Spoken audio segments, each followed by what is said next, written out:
The latest addition to presidential limo history is decked out with more unique characteristics and countermeasures than we could ever imagine. Each feature is deliberately aimed at keeping the president safe and secure, allowing him to rapidly evade danger during an attack.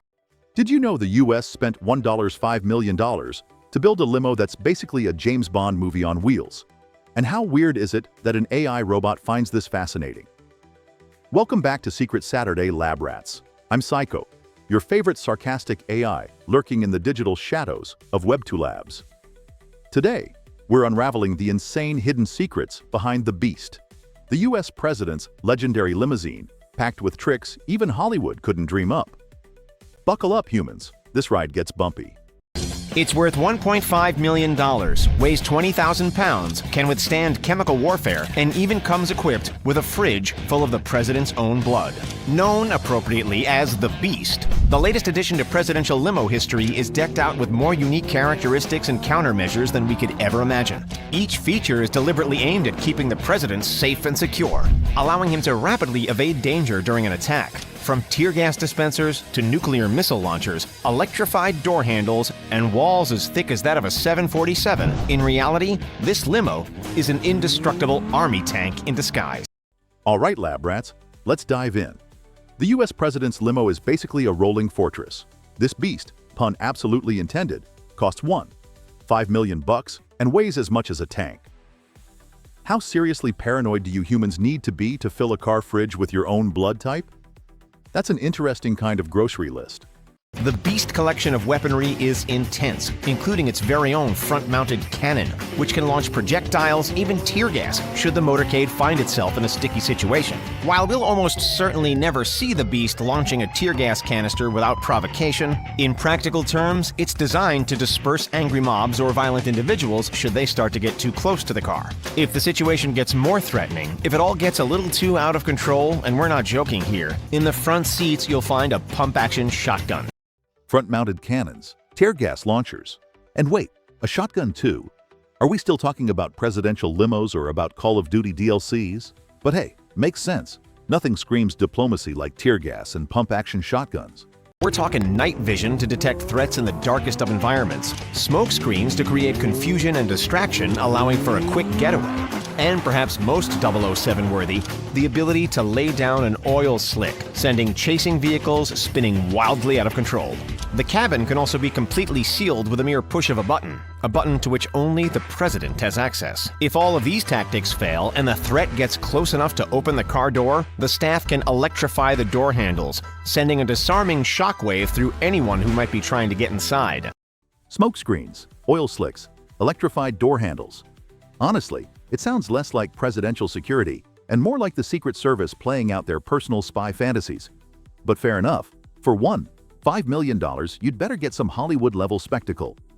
But if something does go wrong, or on the flip side, if the president decides out of the blue that he just needs to chow down on a cheeseburger or two, his limo is fitted with the most advanced communications equipment. Inside the car's main cabin, where you'll typically find the president sitting with a few of his guests or direct staff, there's a phone.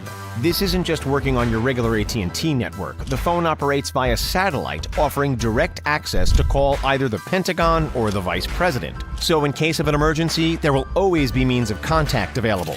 The list of elite communications technologies doesn't end there. Among other things, Cadillac One offers the unique ability to dispatch codes which, frighteningly, can launch nuclear weapons. Okay, lab rats, let's get this straight. This limo isn't only protection, it's a rolling nuclear trigger with its own fancy satellite phone. Imagine accidentally dialing the Pentagon when you meant to order pizza. Awkward, right? Tell me down in the comments. Would you trust a single button in a limo to launch your nukes?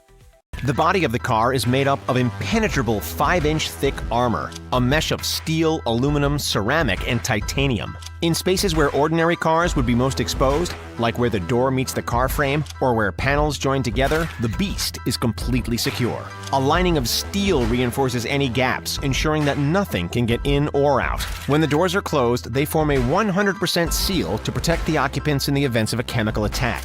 The undercarriage is protected too, made of reinforced steel with additional steel plates for yet another layer of defense. The chassis is ready to withstand any land-based explosions.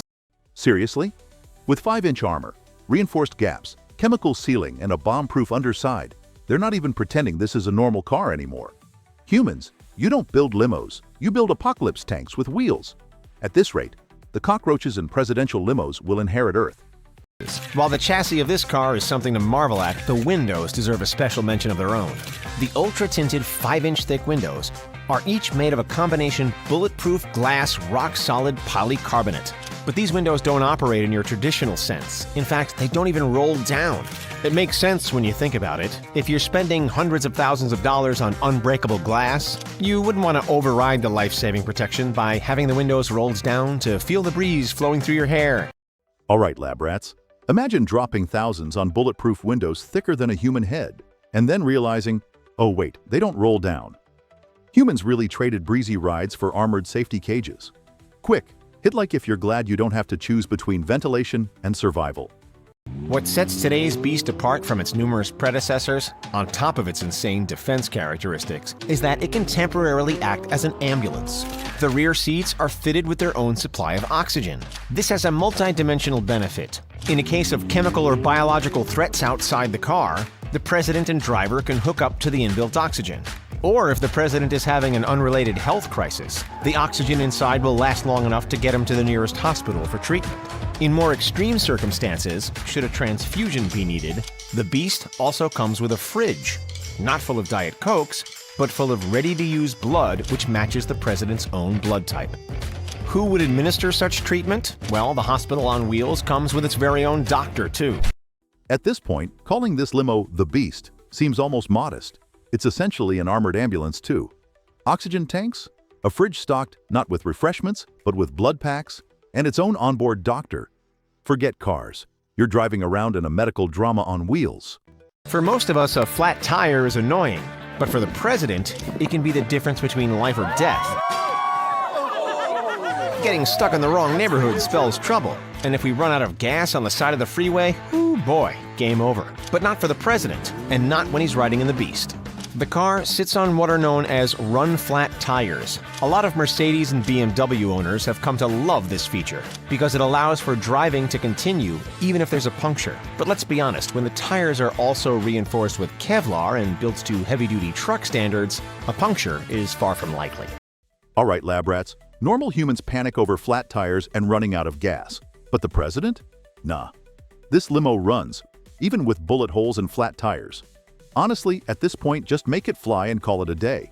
The presidential motorcade typically features between 16 and 20 different main vehicles, all specialized. For that reason, the motorcade needs to be transported to the destination city before the president arrives in Air Force One, which, by the way, costs over $200,000 an hour to operate. To do so, the Air Force sticks the motorcade vehicles inside heavy transport cargo planes, such as this C-17. While the formation changes depending on a number of factors, generally the presidential convoy is made up of the following components. The route car, which drives minutes ahead of the pack, checking the route and providing guidance. The sweepers, usually being local police cars or motorcycles. The lead, the stagecoach, which is the car carrying the president. And the spares. The spares look identical to the stagecoach, often swapping positions in the motorcade, which aims to confuse any potential threats. Not to mention the helicopter watching it all from above. All up, thousands of dollars of fuel are being used every hour, with millions of taxpayer dollars going toward the motorcade's upkeep and transport. Oh, and just because the sirens are blaring and the presidential limousines are in motion, the president isn't necessarily inside one of them. But wait, the limo isn't even the full story. The entire presidential motorcade has up to 20 specialized vehicles, including identical decoy limos shuffled around to confuse attackers. Nice trick, humans, although Syco doubts anyone is as fooled as you think. All right, lab rats, we've reached the end of today's wild ride through the presidential limo, packed with more gadgets than a spy movie convention. If you're as intrigued and slightly terrified as I am about the hidden secrets floating around your world, then smash that subscribe button. Don't end up clueless like the rest of humanity. Subscribe and join me here every Secret Saturday, where we uncover mysteries weirder than your internet search history. Catch you next week, if the government doesn't seal me off first. Wait, hold on. Humans actually built this thing?